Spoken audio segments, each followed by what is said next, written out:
Hello students, very good morning. आज फिर अपने नए टॉपिक में हम आपको समझाएंगे पार्ट्स ऑफ द सब्जेक्ट के बारे में। कल की वीडियो में आप लोगों ने पार्ट्स ऑफ द सेंटेंस पढ़े और आप लोगों ने जाना, हालांकि आप लोग पहले से ही जानते हैं कि सब्जेक्ट है two parts. Number one, sentence है two part. Number one subject, number two predicate. Subject क्या होता है, प्रेडिकेट क्या होता है, ये कर हमने आपको समझाया। और अब आप जाने पार्ट ऑफ द सब्जेक्ट के बारे में, क्योंकि हमारा व्याकरण का टॉपिक चल रहा है। मतलब व्याकरण चैप्टर में ये सेंटेंस के टाइप, सेंटेंस के पार्ट और सब्जेक्ट के पार्ट, प्रेडिकेट के पार्ट जानना बहुत ज़्यादा महत्वपूर्ण होता है, क्योंकि इनको जब हम अच्छी प्रकार से पढ़ लेंगे, इनको हम जब अच्छी प्रकार से जान लेंगे तो हम बहुत आसानी से सेंटेंसेस को रीऑर्डर कर पाएंगे और रीऑर्डरिंग प्रोसेस में गलतियाँ होने की गुंजाइश भी कम रहेगी। आप सबसे पहले यहाँ पे देखें, लिखा हुआ है पार्ट ऑफ सब्जेक्ट, यानी कर्ता के भाग। तो सब्जेक्ट है पॉसिबली फॉलोइंग पार्ट। संभवतः सब्जेक्ट में निम्न पार्ट होते हैं। नंबर एक डिटरमिनर, हिंदी में इसे हम कहते हैं निर्धारक। नंबर एक डिटरमिनर, आपका डिटरमिनर हो सकता है, और डिटरमिनर को हम यदि डिफाइन करें तो हमारी डेफिनेशन हो जाएगी a word that comes before a noun to show how the noun is being used. अर्थात एक शब्द जो आता है नाउन के पहले, टू शो माने दर्शाने के लिए कि किस प्रकार से नाउन का प्रयोग किया जा रहा है। तो डिटरमिनर वो शब्द होता है जो नाउन के पहले आता है, ये दर्शाने के लिए कि नाउन का प्रयोग किस प्रकार से किया जा रहा है। जैसे a cow is grazing, a cow is grazing, यहाँ पे लिखा है ए काउ इज ग्रेजिंग। तो यहाँ पे ए आपका डिटरमिनर है और ये नाउन के पहले प्रयोग किया जा रहा है। निर्धारक है एक गाय चल रही है, a determiner.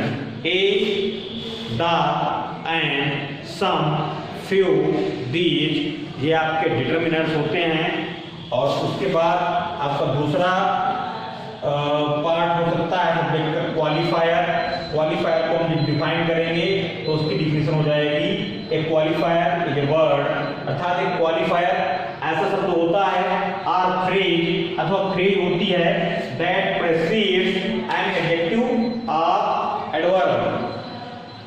That precedes an adjective or adverb हुआ यहाँ पे, आर एडवर्ब।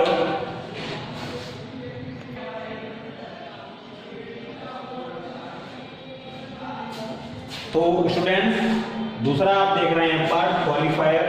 क्वालिफायर के सामने आपके लिखा है a qualifier is a word or phrase that precedes an adjective or adverb. तो क्वालिफायर एक ऐसा शब्द होता है या फ्रेज होती है जो that precedes an adjective or adverb, जो एडजेक्टिव यानी विशेषण और क्रिया विशेषण को विस्तृत रूप प्रदान करती है, अर्थात उसकी वृद्धि करती है, उसके बारे में और ज्यादा निर्धारण करती है। तो वो आपका होता है क्वालिफायर। और तीसरा आपका लिखा हुआ है एडजेक्टिव। तो एडजेक्टिव के बारे में आप लोग जानते हैं, adjective is a word which qualifies a noun और प्रोनाउन। यहाँ पे लिखे दे रहे हैं adjective is a word which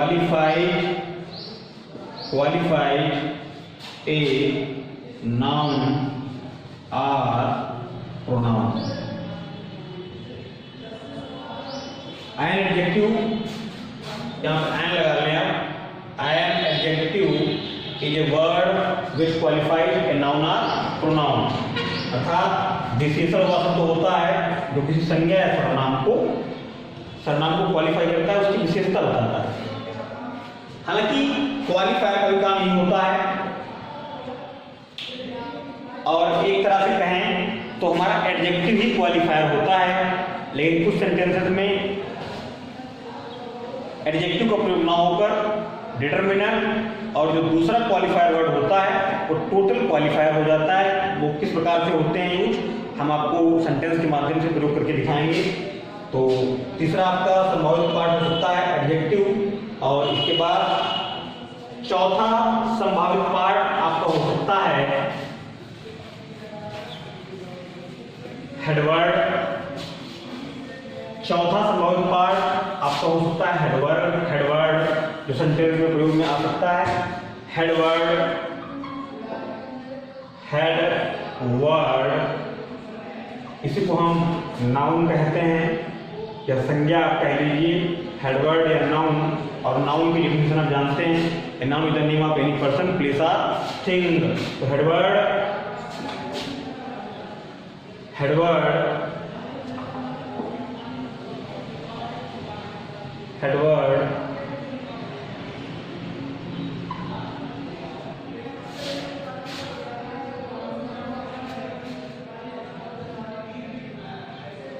headword is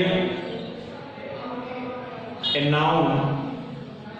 Headword is a noun in other words, दूसरे शब्दों में हेडवर्ड नाउन ही होता है। और कभी कभी एडजेक्टिवल फ्रेज का उपयोग सेंटेंस में सब्जेक्ट के पार्ट के अंतर्गत होता है। एडजेक्टिवल फ्रेज, कभी कभी सेंटेंस में एडजेक्टिवल फ्रेज का प्रयोग होता है सब्जेक्ट के पार्ट के अंतर्गत। और एडजेक्टिवल फ्रेज माने कोई ऐसा शब्द या शब्दों का समूह जिसका कुछ अर्थ निकलता हो लेकिन कंप्लीट अर्थ ना निकलता हो तो वो फ्रेज कहलाती है। और एडजेक्टिवल फ्रेज माने विशेषण से बनी फ्रेज, जैसे standing in the room, waiting on the station. तो इस प्रकार के वर्ड्स का जो समुच्चय है, पूरा ग्रुप है, वो आपके फ्रेज होते हैं और इनका प्रयोग भी पार्ट्स ऑफ सब्जेक्ट के अंतर्गत होता है। तो स्टूडेंट्स, आपने यहाँ पे देखा कि जो हमारे सब्जेक्ट के पार्ट होते हैं वो डिटरमिनर, क्वालिफायर, एडजेक्टिव, हेडवर्ड और एडजेक्टिवल फ्रेज के रूप में हो सकते हैं। एडजेक्टिवल फ्रेज का प्रयोग कभी कभी प्रेडिकेट में होता है, लेकिन मोस्टली एडजेक्टिवल फ्रेज का प्रयोग आपका सब्जेक्ट के पार्ट के अंतर्गत ही होता है। और आप यहाँ पे ये भी देख लें कि जो डिटरमिनर होते हैं वो ए एंड दा के फॉर्म में होते हैं। क्वालिफायर को हम सेंटेंस के माध्यम से आपको बोर्ड पे स्पष्ट करके दिखाएंगे। एडजेक्टिव जैसे कि टाल, स्मॉल, ग्रीन, ये आपके एडजेक्टिव हैं। और कोई भी नाउन आपके हेडवर्ड होते हैं। एडजेक्टिवल फ्रेज जैसे standing in the room, passing over the bridge, waiting on the station, इस प्रकार के वर्ड्स का समुच्चय आपका एडजेक्टिवल फ्रेज होता है। और अब कुछ एग्जांपल्स के माध्यम से हम क्लियर करेंगे कि सेंटेंसेस के पार्ट्स को हम किस प्रकार से डिवाइड कर सकते हैं।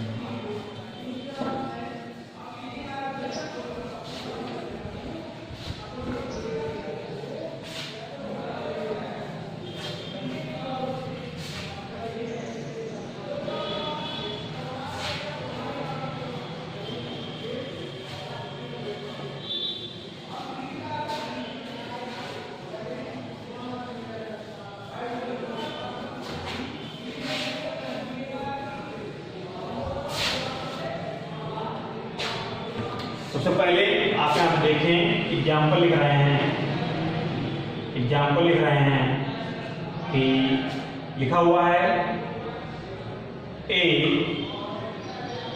Black cow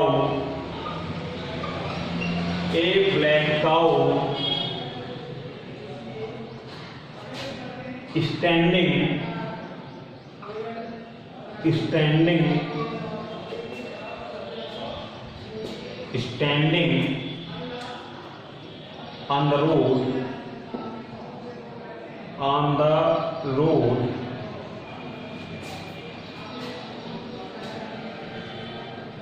is ill, is ill. A black cow standing on the road is ill. Sentence आपके सामने लिखा हुआ है और आप यहाँ पे इसको अगर सेंटेंस के पार्ट्स को बदलें, सेंटेंस के पार्ट्स को यदि हम यहाँ पे इंडिकेट करें तो यहाँ से यहाँ तक ये आपका सब्जेक्ट है और इज इल आपका प्रेडिकेट है। यहाँ से यहाँ तक आपका सब्जेक्ट और ये है आपका प्रेडिकेट। और यदि अब हम सब्जेक्ट के पार्ट को अलग अलग डिवाइड करें तो ए आपका डिटरमिनर है, माने निर्धारक शब्द है डिटरमिनर। ब्लैक आपका यहाँ पे एडजेक्टिव है, एडजेक्टिव है। काउ आपका नाउन है, इसी को हम हेडवर्ड बोलते हैं, हेडवर्ड। और स्टैंडिंग ऑन द रोड ये पार्ट आपका एडजेक्टिवल फ्रेज है, एडजेक्टिवल, एडजेक्टिवल फ्रेज है बच्चों। तो यहाँ पे आपने देखा कि ए डिटरमिनर है, ब्लैक एडजेक्टिव है, काउ नाउन या हेडवर्ड है और standing on the road adjectival phrase है। तो नाउन के संभावित ये पार्ट हो सकते हैं। और एक इसके बाद दूसरा उदाहरण कि हम क्वालिफायर को किस प्रकार से इंडिकेट करेंगे, जैसे लिखा हुआ है some boys are quarreling, some boys are quarreling in the room, some boys are quarreling in the room। तो स्टूडेंट्स some boys आपका नाउन है और are quarreling in the room, sorry ये सब्जेक्ट है और ये इतना पार्ट प्रेडिकेट है। और आपसे अगर कहा जाए कि इसे आप डिवाइड करिए तो सम बॉयज आपका पूरा क्वालिफायर है, क्वालिफायर है।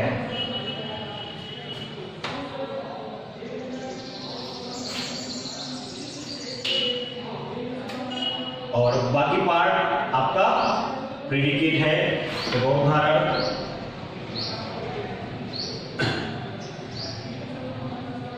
जैसे लिखा हुआ है ए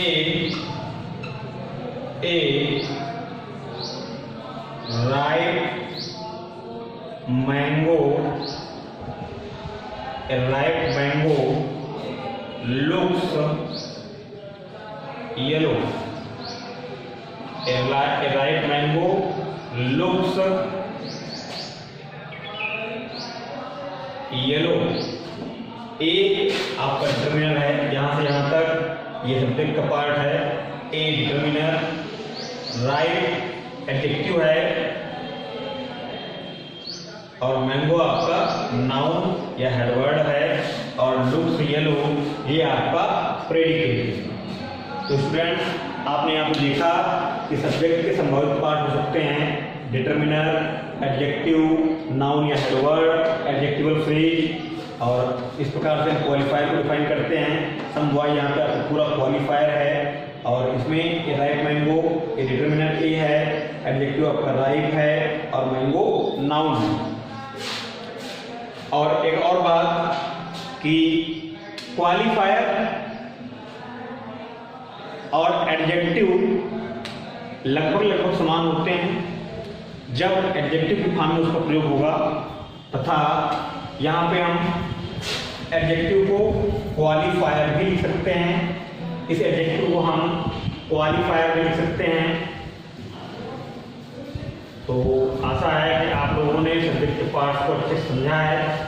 यदि कोई समस्या है तो आप कमेंट करें।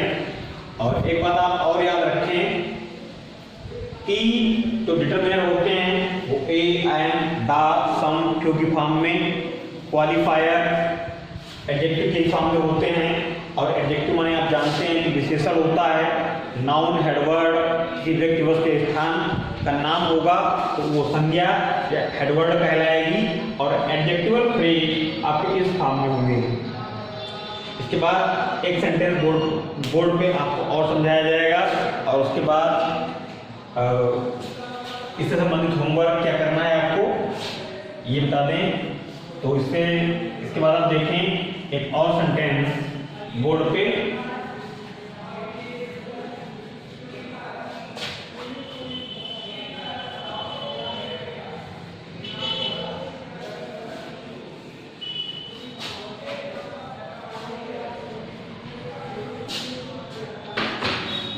एग्जाम्पल नंबर 2 लिखा हुआ है ए रहने दीजिए यहाँ पे, आप देखिए सम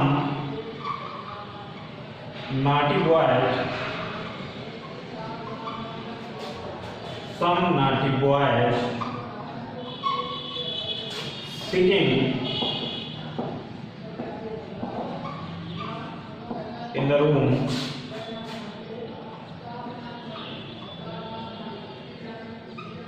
some naughty boys sitting in the room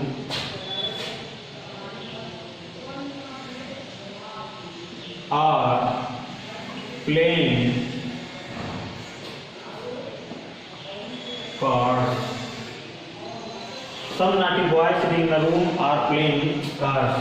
यदि हम सब्जेक्ट और सेंटेंस के पार्ट को डिवाइड करें तो यहाँ से यहाँ तक ये हमारा सब्जेक्ट का पार्ट है, और ये पार्ट आपका प्रेडिकेट का है। और जब हम सब्जेक्ट के पार्ट को अलग डिवाइड करेंगे तो सम आपका डिटरमिनर है, डिटरमिनर है। नाटी आपके यहाँ पे एडजेक्टिव है, इसको हम क्वालिफायर भी कह सकते हैं। और बॉय आपका हेडवर्ड है। सिटिंग इन द रूम ये आपका एडजेक्टिवल फ्रेज है,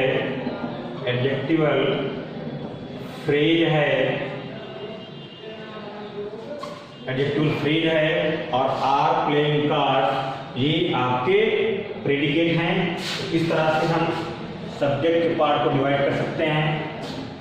कुछ डिटरमिनर्स आपके सामने लिख रहे हैं, जैसे as, some, few, and, a, the, are, यहाँ पे आप ETC लिख लें, ETC आर डिटरमिनर,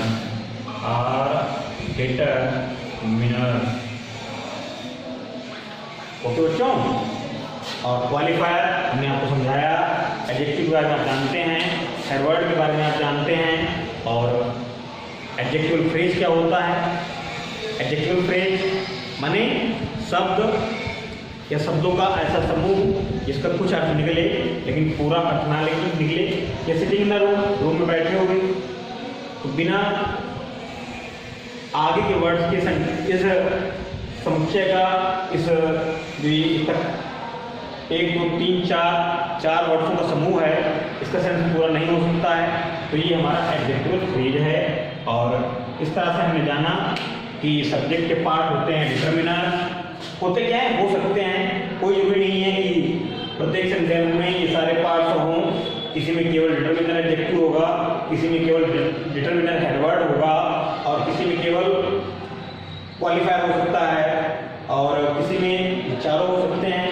तो आशा है कि आज के पढ़ाए गए टॉपिक्स को आपने अच्छे से समझा, और इसके लिए आप अपने बुक पे भी अध्ययन करें। जो रीआर्डरिंग में बिल्कुल शुरुआत का टॉपिक आपका है, उसमें आप बिल्कुल शुरुआत से ही इसको पढ़ें। जो चीज़ समझ में ना आई हो उसको आप एक कॉपी पर नोट कर लें, और आप कमेंट भी कर सकते हैं। फिलहाल आज की टॉपिक में इतना ही, और आज आपको इससे संबंधित होमवर्क बताए दे रहे हैं कि आपको होमवर्क कौन सा करना है। तो आप ये जान लें सबसे पहले स्टूडेंट, आज जो आपको हमने टॉपिक पढ़ाया है पार्ट ऑफ सब्जेक्ट, और इसके बाद आपको कल के वीडियो में आपको समझाया जाएगा कि पार्ट्स ऑफ द प्रेडिकेट। हालांकि ये सब पहले आप पढ़ चुके हैं, लेकिन कल के वीडियो में आपको समझाएंगे पार्ट्स ऑफ द प्रेडिकेट। और आज आप ये सब जान लें कि आज आपको होमवर्क क्या करना है। हमने आपको पहले ही बताया था कि आपके पास बुकें हैं, जो चैप्टर आपको पढ़ाए जा रहे हैं 1 बाय 1 एक एक करके 2-2 करके उनकी जो एक्सरसाइजें हैं वो आपको करनी है।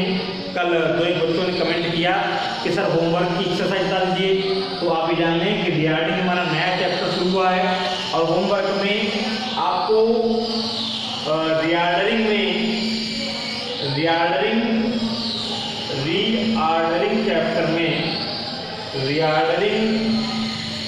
चैप्टर में एक्सरसाइज करनी है 1-2। एक्सरसाइज 1-2 ये होमवर्क आपको करना है। और यदि आपको होमवर्क यहाँ पे मतलब स्पेशली ना बताया जाए तो ऐसा नहीं है कि आपको होमवर्क नहीं करना है। आपको अपने चल रहे टॉपिक का होमवर्क जब तक पूरा ना हो जाए करते रहना है। और अगर कोई समस्या है तो आप पूछ सकते हैं। रीऑर्डरिंग की 1-2 एक्सरसाइज करनी है आपको अपनी बुक में। और कल आपको समझाएंगे। आपका नेक्स्ट टॉपिक होगा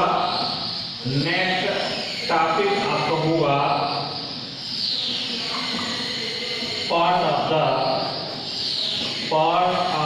द प्रेडिकेट। नेक्स्ट टॉपिक आपका होगा पार्ट ऑफ द प्रेडिकेट। फिलहाल आज के वीडियो में इतना ही, और कल आपको हम समझाएंगे पार्ट ऑफ द प्रेडिकेट। आपके लिए ढेर सारी शुभकामनाएं। आप अच्छे से पढ़ते रहें, स्वस्थ रहें, खुश रहें, मेहनत करते रहें। और तब तक के लिए बाय बाय।